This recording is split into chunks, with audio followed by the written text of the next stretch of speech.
As an Africa on the BBC World Service, I'm Paul Bachwinger. To Kenya now, where a legal team acting for the leader of the Nigerian separatist movement, the Indigenous People of Biafra, IPOB, Nnamdi Kanu, have filed a constitutional petition at the High Court in Nairobi. They want the Kenyan government held accountable for extraditing Mr. Kanu to Nigeria. The Kenyan government has denied involvement. The jailed IPOB leader is facing treason charges. Professor George Wajakoya is the lead lawyer. He told me more. We filed a petition today against the Kenyan government and various actors in this case for the unconstitutional and unlawful removal, which denied our clients, which was engineered by the respondents through abduction, denial of fair administrative action, and in violation of human rights of Nnamdi Kanu. Do you have evidence? Yes, we do. How long does the Kenyan government have to respond? We are filed in court, we are serving the other respondents, and then from there we take on. It's not an issue of the Kenyan government responding, it's a judicial matter in court. Indeed, but there are a number of days within which the government needs to respond or can respond. Normally the court has set standards, and since we have gone to a constitutional court, once we file and we serve, then the court will give us a date, which should be within a very short time, because under the certificate of agency. Certificate of agency meaning? For the matter to be heard as soon as possible. Oh, I get you. The Kenyan government has denied extraditing Nnamdi Kanu to Nigeria. Have you got evidence about it? Yes, we do. We have copies of his British passport. We have a stamp that indeed this gentleman was in Kenya. We also have evidence of his residence and apartment. We also have evidence that he was actually in Nairobi hospital on a particular day, treated by a doctor that we have his names. We also have evidence that on the material day, he went to the airport to meet a friend, and that's when he was arrested. So you're arguing he was basically kidnapped? Definitely he was kidnapped, yes. Kanu is a British national. Why are you not filing the case in the United Kingdom? First of all, that's a very good question. And that's why we are also wondering why the Kenyan government, based on the evidence that we have of his British passport, based also in the inquiries that we have made, that he renounced his Nigerian citizenship, why on earth would Kenyan government deport a British subject to Nigerian territory? That's what you want them to tell us. Does Kenya have an extradition treaty with Nigeria? They are members of International Extradition Convention, yes, which Nigeria and Kenya are signatory. So technically they could extradite him if there was a genuine reason? Definitely, yes, but then extradition and rendition are two things. Extradition has to follow due process. You can't just pick up somebody and throw him in a plane. That's barbaric and it's forbidden. It's outlawed by international law, even by our own constitution. Now, Mr. Kanu is already in Nigeria and facing charges of criminal conspiracy, intimidation, and membership of an illegal organization. Will this development affect his case, if at all? If they're trying a Nigerian national, certainly. But if they're trying a British national, not at all. That's an abuse of due process for a Nigerian court to try a British citizen who has no connection with Nigeria. Now, are you acting on behalf of Mr. Nnamdi Kanu, or it's just your own volition? I've been given instructions by his family in London and his brother in Germany, of which you have affidavits here. Are they in touch with him? How is he? We didn't want to go to that direction because there are other lawyers in Nigeria who could answer that question best. So how long do you think this matter might be resolved? It's up to the courts to put up the dates, and it's up to the respondents to respond to what we have petitioned the court for. So that is an entirely a process that is within the judiciary, and you have no control over it. Professor George Wajakoya speaking from Karen, near Nairobi. Southeast Caucus of the National Assembly held an extraordinary session on Wednesday, September 15th, 2021, to review developments in the Southeast, particularly A, the security situation in the region, vis-a-vis the sit-at-home orders, and B, the detention of Mazi Nnamdi Kanu.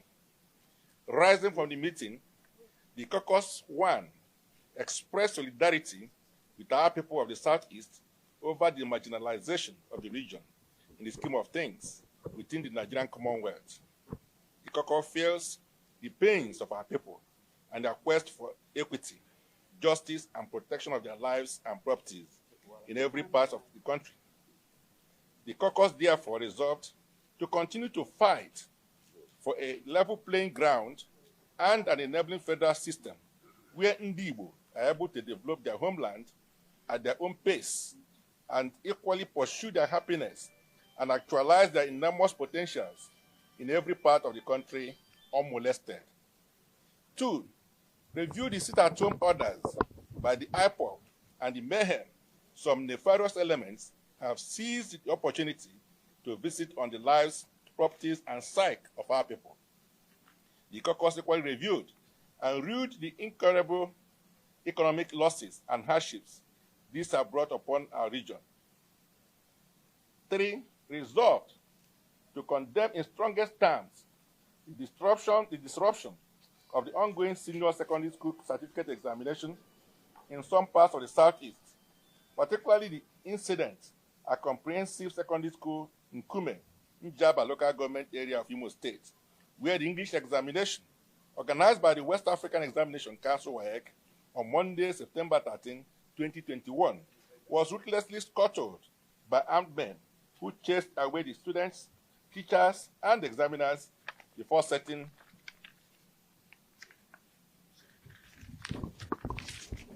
ablaze motorcycles belonging to the teachers. This is certainly not who we are as a people. On the contrary, we are a people who have always cherished and encouraged learning from the ages. We are a people that fully appreciate the place of education in liberation and enlightenment of the human mind and the socio-economic and political emancipation of a people. Equally condemned in strongest terms, the incessant killings in the Southeast. This must stop immediately. We call on the security agencies to unravel the culprits behind these wicked acts and ensure that they are brought to book to serve as a deterrent to others. 5, noted with delight that IPOB has called off the Monday sit-at-home order and resolved to ensure that nobody uses them as facades to bring ruination on Igbo land. 6, call on our people to go about their lawful businesses and enjoin our governors and the security agencies to rebuild confidence in our people by not only ensuring the security of their lives and properties, but also ensuring that our people feel safe as they undertake their legitimate businesses. 7, elaborately discussed the issue of Nnamdi Kanu and resolved to intervene.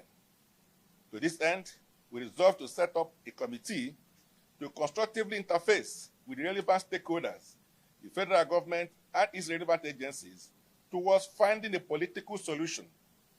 We will keep Ndi Igbo abreast of developments in this regard. 8, we appeal to our people not to allow anyone to destroy the Southeast region. The post-war Southeast was not built through government patronage, but largely by the shared determination and sacrifices of our people, who refused to resign to fate or bow their heads in defeat.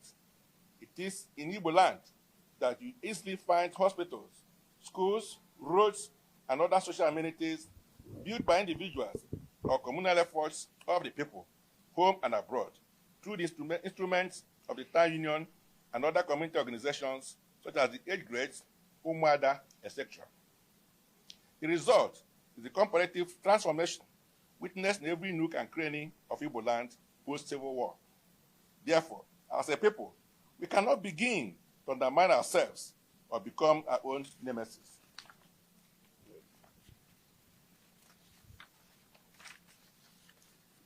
Times like this calls for introspection. We must also always bear in mind that our people thrive on industry, commerce, and the informal sector. Importantly, most of our people depend on daily income. Therefore, while we must fight for our rights and legitimately express our displeasure over every form of mistreatment, injustice, and inequity, we certainly cannot afford to be the proverbial lizard that ruined his mother's funeral. Anything that threatens Igbo business, the peace, security, and stability of the Southeast threatens our very existence as a people.